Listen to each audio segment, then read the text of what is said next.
Well, Jada Smith has been vocal about her battle with alopecia, a condition that usually results in hair loss. Yeah, so while many still argue the points of who's right and wrong, advocates say an unfortunate situation is opening the door for an important conversation. News 8's multicultural reporter Katira Winfrey joins us with the story. Katira? Well, Cody and Alexis, as we know, hair is often very important, and the jokes can sometimes sting.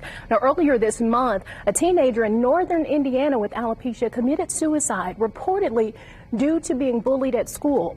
And dermatologists say alopecia impacts a broad population, but women of color tend to be more susceptible to certain types of scalp trauma.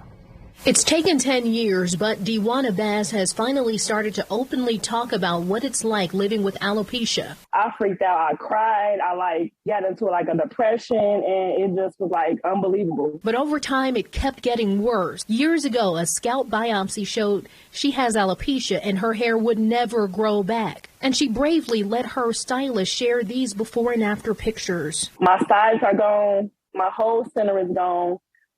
The back part of my hair, it comes down to the middle of my back. Alopecia impacts children on up to older adults and comes in a variety of types. In some cases, the immune system attacks the hair follicles, hormone-induced hair loss, and in other cases, tension damage. Women of color in particular are more susceptible to certain scalp trauma. Not to have really tight hairstyles where you can feel the hair being pulled, although you may not have any immediate effect, there can be long-term effects where even a decade or 2 decades later. Jeff Wojtowicz founded the Children's Alopecia Project and says the Oscar events, although unfortunate, opens up an important conversation. Do you think that was a horrible thing?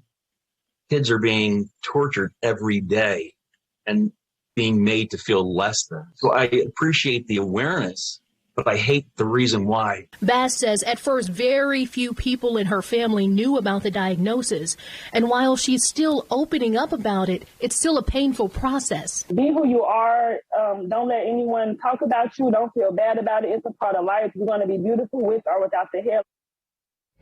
And the Children's Alopecia Project holds several camps for youth to help build confidence. Its summer camp will be held in Princeton, Indiana in July. Reporting in the studio, I'm Wish TV News 8's multicultural reporter, Katira Winfrey.